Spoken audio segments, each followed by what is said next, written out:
Assalamualaikum warahmatullahi wabarakatuh. Salam sejahtera untuk kita semua. Apa kabar sahabat WNI yang ada di Qatar?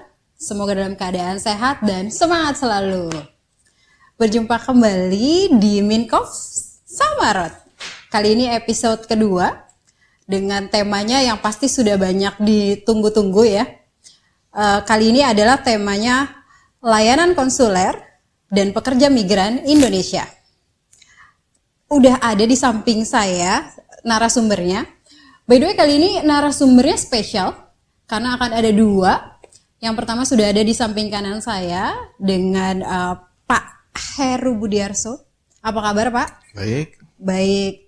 Semoga dalam keadaan sehat ya Pak. Ya. Semangat selalu ya Pak. Pasti. Oke. Pak Heru Budiarso ini dari bagian protokol dan konsuler. Oke. Kemudian sudah ada satu lagi narasumber kita, yaitu adalah Pak Yusuf yang sudah join sama kita di online ya, via Zoom. Bapak Muhammad Yusuf ini dari Atase Ketenagakerjaan. Apa kabar Pak Yusuf? Alhamdulillah, baik. Baik, sehat dan semangat selalu ya Pak? Tetap semangat. Tetap semangat, luar biasa. Oke, by the way saya mau nanya nih, dari kedua bapak-bapak ini, sudah berapa lama di Doha nih? Pak Heru sudah berapa lama nih Pak? 2 tahun lebih, dari Oktober 2018. Oke, luar biasa. Saya kayaknya mesti belajar banyak nih ya Pak ya, berguru sama Pak Heru ya. Oke, kalau Pak Yusuf sendiri, sudah berapa lama nih Pak? Ya Alhamdulillah saya sudah hampir 3,5 tahun ya, datang September 2017. Wow, luar biasa. Ini saya bergurunya sama berdua nih Pak ya. Udah lumayan lama soalnya ya. Jadi nanti mohon bantuannya ya. Nanti sahabat WNI kalau mau tanya-tanya juga bisa langsung sama Pak Heru dan juga Pak Yusuf. Oke. Tapi sebelum itu kita minum kopi dulu ya Pak? Siap. Oke. Alhamdulillah. Ngomong-ngomong kopi, boleh tahu nggak nih Pak, apa sih kopi favorit Bapak? Kopi hitam biasa aja. Hitam Americano, biasa? Ya. Americano. Oke, itu nggak ditambah gula, nggak ditambah apa-apa ya Pak? Kalau lagi pengen manis ya pakai gula. Oke, baik. Oke, kalau Pak Yusuf, favoritnya apa nih Pak? Saya ketularan anti gula soalnya. Jadi, oke. Ya, favorit saya Gayo dan Toraja. Wow, tanpa gula. Biasa. Tanpa gula tuh Pak? Iya, tanpa gula. Oke, mungkin tanpa gula karena minumnya sambil lihat di istri masing-masing ya. Jadi tambah manis gitu ya. Yang ada di pelayanan di masa COVID seperti ini. Ada penyesuaian nggak sih Pak dari jadwal operasionalnya? Kalau kita bilang pelayanan dalam artian pelayanan dokumen kekonsuleran ya, dan imigrasi, jam pelayanan kita tidak berubah dari jam 8.30 sampai 11.30. Cuma untuk prosedur permohonannya kita sesuaikan dengan masa COVID, jadi kita pakai temu janji melalui email. Emailnya itu konsular@kbridoha.org. Jadi nanti kirim email buat temu janji, nanti dijelaskan oleh petugasnya dokumen apa yang harus disampaikan, soft copy-nya. Kemudian pada saat hari temu janji itu datang dengan membawa hard copy. Nanti kalaupun dokumen yang dimintakan itu berupa surat, karena kita sudah dapat dokumen pendukung dari awal, kita akan siapkan terlebih dahulu. Pemohon datang, insya Allah dokumen sudah jadi akan menyingkat waktu seperti itu. Oke, jadi lumayan ya untuk mempersingkat waktunya. Berarti kita udah nggak boleh datang langsung nih Pak? Datang langsung dalam artian begini, saat ini kan kita memang harus mematuhi protokol COVID ya. Jadi sedapat mungkin kita juga untuk pelayanan atur jarak waktu setiap pemohon yang ada di ruang pelayanan itu sedapat mungkin tidak crowded. Kemudian juga ketika masuk juga kita melakukan prosedur scanning, teras dan juga pakai sanitizer seperti itu. Jadi memang kami sarankan sebaiknya pakai membuat temu janji terlebih dahulu. Oke, karena juga kita tetap mematuhi protokol yang ada ya Pak. Betul. Ya, dan tidak boleh terlalu ramai dalam satu ruangan ya. Betul. Ini dalam artian dokumen-dokumen yang bersifat urgent seperti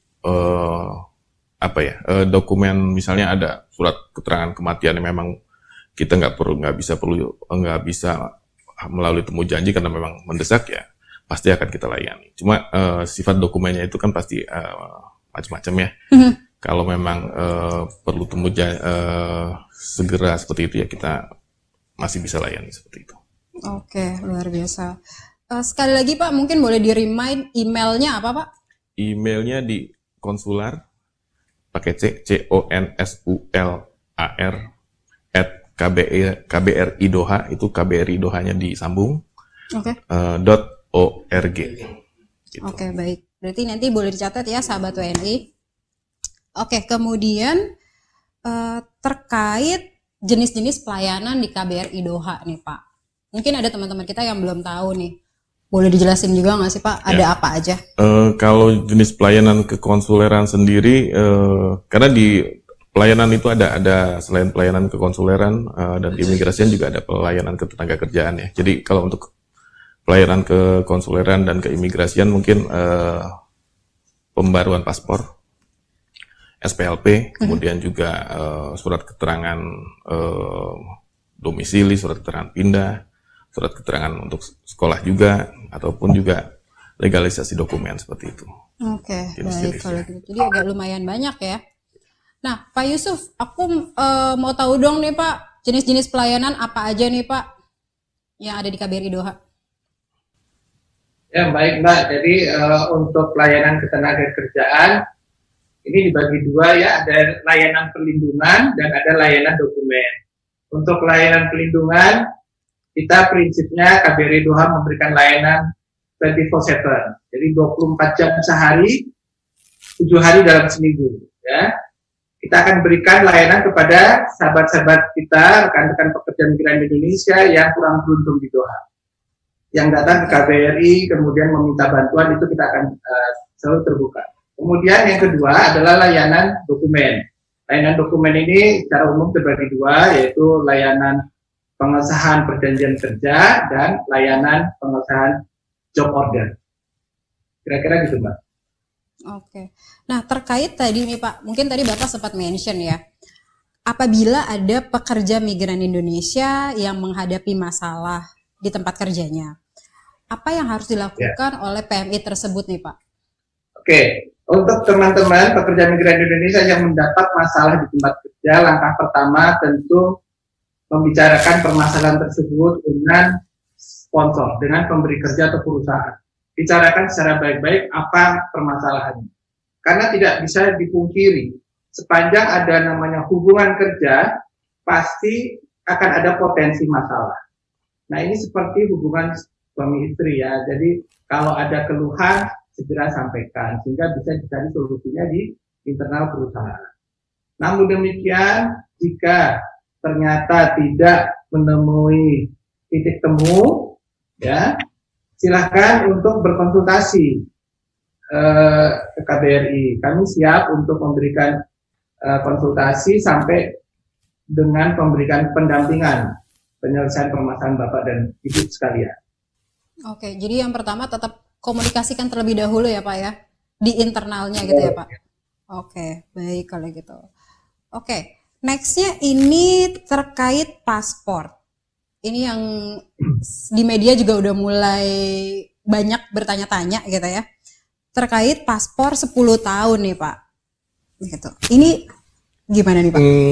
Jadi kalau terkait pelayanan paspor di KBRI sendiri di seluruh perwakilan sebenarnya kita nggak berdiri sendiri kan Mbak. Jadi semuanya by system. Itu kalau perwakilan yang sudah pakai SIM-KIM semuanya by regulation sudah harus mengacu ke peraturan pusat. Jadi kalaupun memang dari pusat sudah arahan kita pakai Paspor. e-paspor ataupun paspor 10 tahun, pastinya kita akan terbitkan seperti itu. Tapi sejauh ini memang kami belum ada arahan seperti itu sih. Oh, belum ya? Iya, e-paspor juga masih mungkin masih di pusat ya, masih di Jakarta dan beberapa kota besar, karena kembali lagi terkait dengan alat dan hal-hal lain yang perlu disiapkan seperti itu. Oke. Tapi semoga ya Pak, nantinya untuk memudahkan Betul. bisa diberlakukan juga di sini ya. Mudah-mudahan kalau memang arahnya seperti itu, kita dengan senang hati upgrade. Oke, kita lanjut ke pertanyaan yang tadi mau dijawab sama Pak Yusuf ya. Aku ulang lagi mungkin ya Pak Yusuf untuk pertanyaannya. Pertanyaannya adalah, kapan PMI formal ke Doha itu dibuka? Oke, jadi sebetulnya nggak pernah ditutup sih, ya. Jadi PMI formal kalau dari sisi pemerintah Indonesia selalu membuka datangnya pekerja migran Indonesia ke seluruh dunia, ya. Hanya memang sempat kemarin ditutup sebentar karena meningkatnya pandemi di Indonesia maupun di negara-negara lain. Tapi pada tahun ini semua sudah dibuka dari sisi pemerintah Indonesia. Namun dari sisi pemerintah Qatar, seperti kita ketahui bersama bahwa memang Qatar masih melakukan pembatasan. Jadi yang boleh masuk ke Qatar ini masih dibatasi ya, terutama pertama tentu warga Qatar, kemudian residen, ya, kemudian warga negara dari negara-negara Teluk itu boleh keluar masuk Qatar, dan juga pekerja. Ya. Nah, pekerja ini memang selektif. Ya. Pengetahuan saya memang dilakukan secara selektif. Untuk yang profesional saja itu baru yang residen yang boleh masuk. Ya. Nah, untuk yang workers ini memang dilakukan secara selektif. Alhamdulillah, beberapa pekerja kita juga sudah mendapatkan visa per Januari kemarin. Jadi mudah-mudahan saya berharap ini pandemik makin lama makin reda ya, sehingga pemerintah Qatar juga makin banyak memberikan visa kerja buat teman-teman pekerja migran Indonesia yang ingin bekerja di Qatar. Demikian, Mbak. Oke, baik, terima kasih banyak ya Pak. Jadi sebenarnya memang sudah dibuka, tapi tetap terbatas gitu ya Pak ya? Betul. Oke, baik kalau gitu. Oke, nextnya ini ada pertanyaan dari Hendra Samosir 8812. Pak Hendra ini bertanya, untuk melegalisasi berkas seperti ijazah, kenapa harus melalui Mendikbud? Kenapa tidak bisa melalui pihak KB?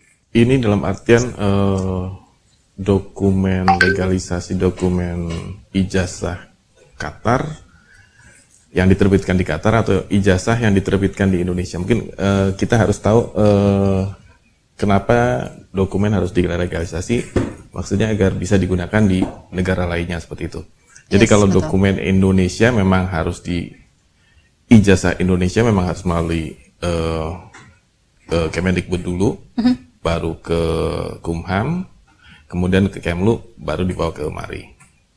Tapi kalau dalam artian ijazah yang diterbitkan oleh pihak pemerintah Qatar, karena ini dokumen asing yang mau dipakai di Indonesia, memang selayaknya memang harus melalui pihak Kemendikbudnya sini, kemudian ke Kemlunya Qatar juga, baru ke KBRI seperti itu. Karena memang ini praktek yang berlaku umum ya, dalam artian memang dokumen yang harus dilegalisasi itu harus dilihat asal dokumennya dari mana dan akan dipakai di mananya seperti itu. Jadi kalau kita punya dokumen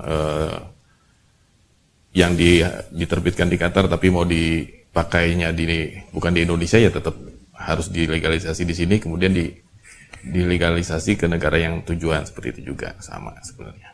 Oke, tapi berarti sebenarnya prosesnya nggak terlalu ribet ya Pak kalau misalkan kita ngikutin ya? Iya, nggak terlalu ribet sebenarnya, karena kadang-kadang ini hal yang terkait dengan legalisasi ijazah ini memang banyak pertanyaan masyarakat, karena dianggapnya nggak perlu dilegalisasi karena di Indonesia beberapa sekolah nggak meminta seperti itu. Tapi kan ini bukan hal yang berlaku umum ya. Dalam artian kita juga memberikan informasi ke masyarakat Dalam artian dokumen asing yang akan digunakan di Indonesia semestinya dilegalisir dulu oleh instansi setempat seperti itu. Oke, baik kalau gitu. Thank you banget ya Pak. Ini kayaknya emang lumayan berat pertanyaan ya Pak ya. Jadi harap bersabar Pak Yusuf dan juga Pak Heru. Ini masih banyak pertanyaannya. Oke, by the way Pak Heru sebelum di Doha nih ya, itu posting di mana sih Pak? Posting sebelumnya saya di Kuala Lumpur, sama pegang protokol dan konselor juga. Itu tahun 2011 sampai 2015-an. Oke, ada yang membedakan nggak nih Pak dari Kuala Lumpur dan Doha? Tentunya. Apa tuh Pak? Banyak hal ketika dari jumlah WNI yang dilayani juga jauh lebih banyak di Kuala Lumpur. Sana lebih banyak ya Pak? Lebih. Oke. Sangat lebih banyak. Dan kemudian juga kalau di sini mungkin dari tingkat pendidikan juga di sana lebih beragam ya. Kalau di sini alhamdulillah masyarakat kayaknya lebih dari segi pendidikan dan juga dari selain yang bekerja di sektor domestik mungkin lebih mudah untuk kita berikan pemahaman mengenai pelayanan kekonsuleran seperti itu. Oke, baik, dan beragam ya Pak ya berarti ya? Ya. Oke, luar biasa. Kalau Pak Yusuf sendiri gimana nih Pak? Sebelum di Doha di mana nih Pak? Sebelum di Doha saya di Jakarta Mbak. Karena saya dari Kementerian Ketenagakerjaan. Ini aku mau bertanya, karena kan nanti Piala Dunia sebentar lagi ya di Qatar ya. Nah nanti saat Piala Dunia nanti, misalnya ada saudara, teman, atau siapapun lah itu ya, yang mau berkunjung ke Qatar. Tapi kehilangan paspornya nih Pak. Nah bisa nggak sih kalau misalkan mereka membuat paspor baru itu di KBRI Doha? Kehilangan paspor dalam artian untuk membuat paspor baru itu juga memang harus ada prosedurnya ya. Jadi nanti kalau kita perlu buat paspor baru, kita harus buat report police dulu seperti itu. Wow. Okay. Jadi sebagai bukti bahwa dokumen tersebut hilang, nanti kita terbitkan. Kita juga harus buat laporan ke Jakarta bahwa paspor tersebut hilang dan untuk sudah tidak berlaku seperti itu. Jadi untuk keamanan juga ketika orang kehilangan paspor juga kita harus buat laporan bahwa paspor itu hilang dan tidak berlaku seperti itu. Jangan sampai nanti digunakan orang lain dan sebagainya. Tapi possible ya Pak ya? Possible. Oke, baik. Nah terkait tadi kalau misalkan untuk paspor, kalau misalkan ada sahabat WNI kita yang bertanya nih Pak terkait IKTP Pak. Is it possible juga Pak kalau misalkan mereka mau membuat IKTP itu di sini di KBRI? KBRI Doha. Untuk saat ini arahnya begini, dalam rangka satu data kependudukan itu memang KBRI Doha kedepannya akan juga melakukan perekaman data kependudukan. Nantinya penduduk luar negeri itu dapat nomor kependudukan khusus biasanya. Depannya 99. Jadi istilahnya itu nomor induk tunggal NIT. Tapi untuk penerbitan IKTP kayaknya belum ya. Paling enggak dalam artian secara kependudukan kita sudah terdata. Nanti kalau di Indonesianya kita tinggal mengurus dengan dinas kependudukan setempat seperti itu. Oke, jadi prosesnya seperti itu dulu ya Pak ya. Oke, baik. Kemudian ini ada lagi pertanyaan dari Lutfi Ardiansyah. Pak Lutfi ini bertanya, beliau baru saja diterima di salah satu oil company di Qatar. Nah, bagaimana prosedur lapor dirinya? Karena dia belum punya Qatar ID. Gimana nih Pak Yusuf? Ya, untuk lapor diri ya kita sekarang mendorong semua warga negara, terutama diaspora yang ada di luar negeri untuk mengisi lapor diri melalui portal Peduli WNI. Ya, jadi silakan itu diisi. Nanti kalau ada kendala, silakan hubungi KBRI. Sangat mudah sih, Mbak. Oke, Mungkin Pak Heru ada yang mau ditambahin ya, Mungkin lapor diri, sekarang kita pakai untuk lapor diri kan lewat portal Peduli WNI ya. Jadi itu kalau memang ada dua hal, kalau kita memang tinggal lebih dari 6 bulan, nanti kita jadinya lapor diri. Tapi kalau kurang dari 6 bulan itu dalam artian lapor diri untuk safety travel. Jadi kita kalau yang ini mungkin masuknya ke Peduli WNI. Peduli WNI, kita masukin datanya aja tuh, kita bisa paspor, kemudian data KTP, itu dimasukkan ke situ, kemudian bukti tinggalnya di Qatar, bukti tinggalnya, alamat dan sebagainya. Memang idealnya memang sudah ada ID-nya, dalam artian alamatnya sudah jelas, tapi bukti dokumen lain bisa di upload ke sistem seperti itu. Sebagai bukti dia tinggal di Qatar, apakah itu mungkin ini masih di hotel sih ya, Iya, masih di hotel, tapi nggak sepertinya apa-apa. Kita masukkan aja dulu, dalam artian nanti kita akan melakukan verifikasi dokumen yang ada diupload ke portal Peduli WNI, nanti status dokumennya apakah nanti masih pending ataupun apa, nanti kita komunikasi terus sama pelapor seperti itu. Oh, terkait update-nya gitu ya Pak. Kalau misalkan kita udah mengirimkan email atau mengisi di portal, itu tetap Jadi, akan ada notification ke kita gitu? Iya, nanti kita kasih notifikasi ke pemohon. Kalau memang ada dokumen yang belum ada, nanti kita mintakan lagi ke pemohon untuk bisa lengkapi seperti itu. Berarti memang tetap kita arahkan untuk di portal kita dulu ya Pak ya? Iya, kita arahkan semuanya sekarang untuk lapor diri melalui portal Peduli WNI. Jadi nggak harus datang ke KBRI, tapi kalau kita memang data semua ada lengkap, kita pemohon langsung melakukan lapor diri, nanti datanya kita verifikasi. Kalau memang sudah sesuai semua, valid dan sudah lapor diri seperti itu. Oke, dan insya Allah lancar ya Pak setelah itu ya Pak ya? Ya, insya Allah Dan lancar. prosesnya juga nggak terlalu lama. Ini ya, dalam artian lapor diri ini nanti ke depannya kita ketika semuanya sudah set up dengan Kementerian Dalam Negeri dan sebagainya, pelayanan kekonsuleran sendiri akan menggunakan data tersebut. Jadi nantinya ke depannya mudah-mudahan semua layanan kekonsuleran di semua kedutaan itu bentuknya sama gitu loh. Doha formatnya dengan perwakilan lain akan sama, nggak akan beda-beda seperti itu. Jadi lebih Jadi istilahnya satu pintu gitu satu ya? pintu. Oke, baik kalau gitu. Nextnya kita ada pertanyaan dari Ozi Van Lating. Beliau bertanya, ini terkait urgent visa untuk pekerja yang ingin masuk atau keluar dari Qatar. Kebetulan beliau ini adalah Laut ya? Ya betul. Beliau adalah pelaut dan salah satu perusahaan pelayaran lokal di Qatar. Nah, beliau bertanya, ada dua sih poinnya. Yang pertama adalah dalam situasi atau keadaan sekarang, seperti apa bisa dikatakan urgent atau urgent visa lah ya. Kemudian yang kedua terkait dengan masa pandemi ini.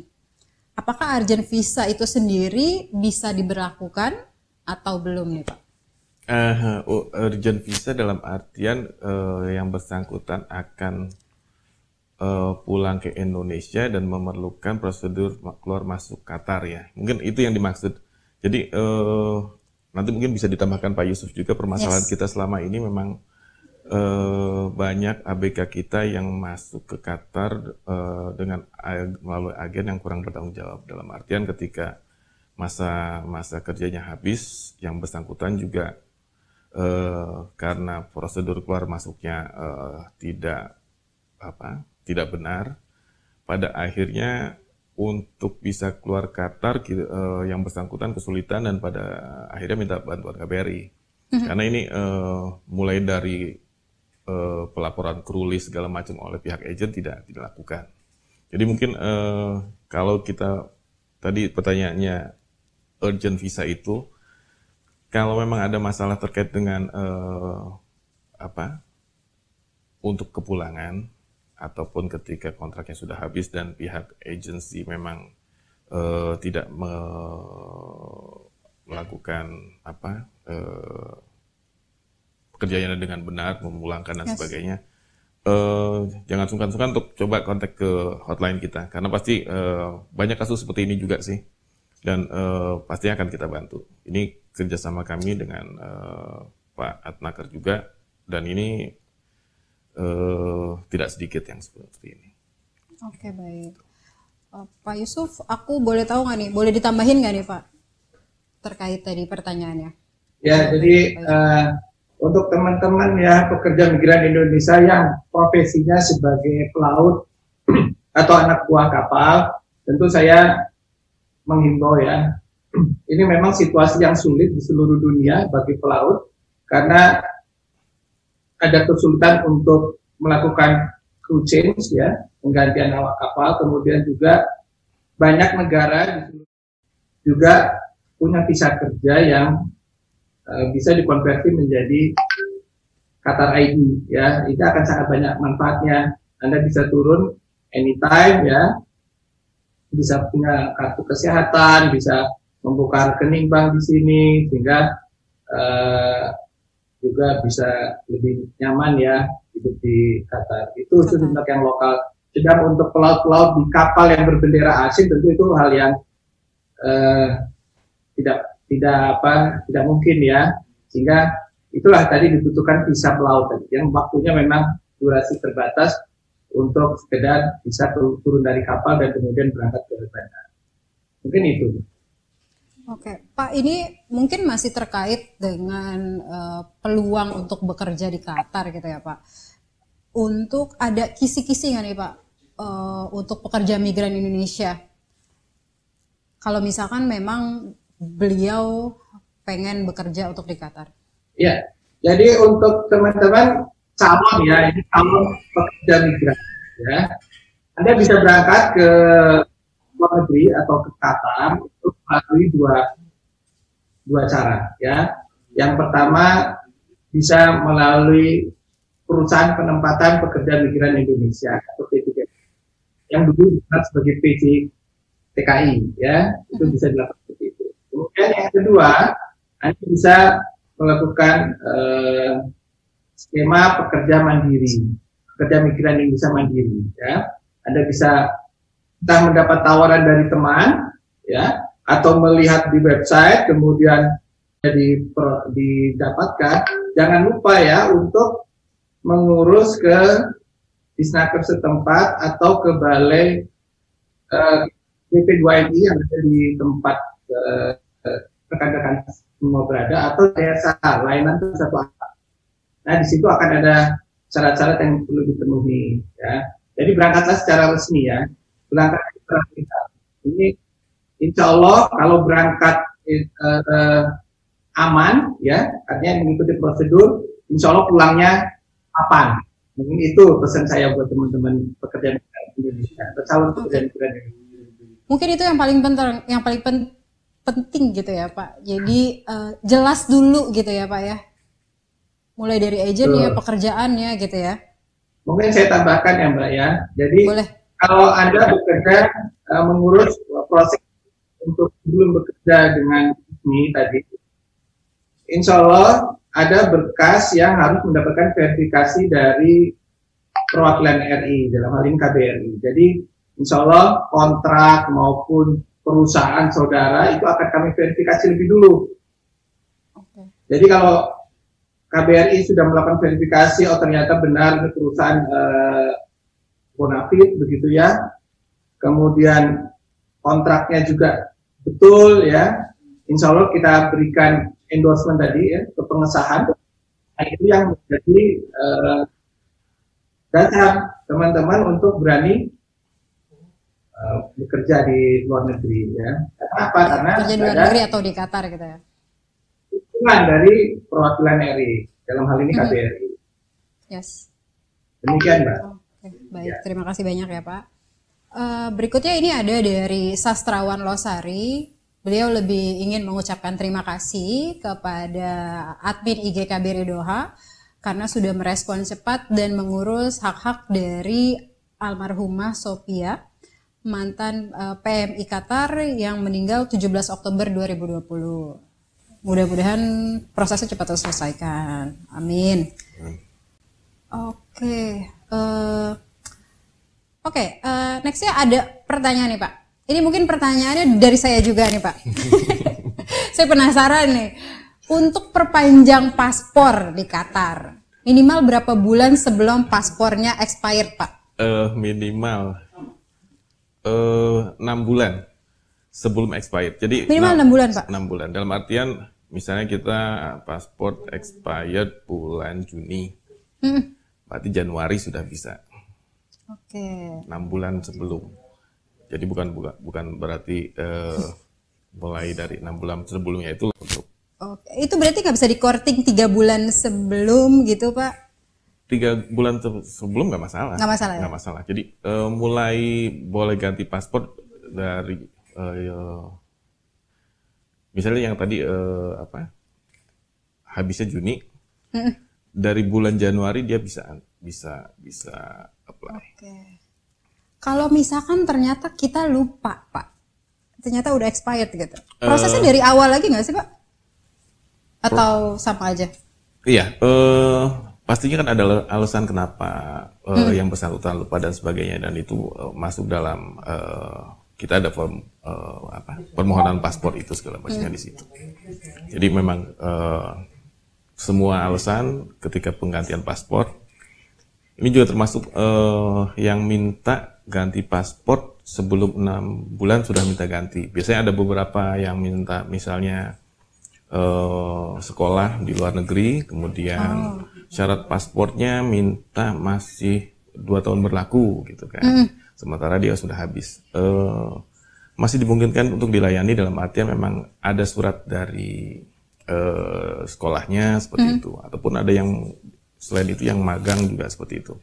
Jadi misalnya dia kerja di Qatar, kemudian magang di negara lain 1 tahun, tapi syarat magangnya pasportnya masih berlaku sekian tahun, ya persyaratannya dipenuhi dalam artian memang ada surat. Beralih dari sistem paspor yang masih manual ke SIM-KIM. Iya. Jadi masih pada bawa foto sendiri tuh yang paling ganteng atau paling cantik lah gitu.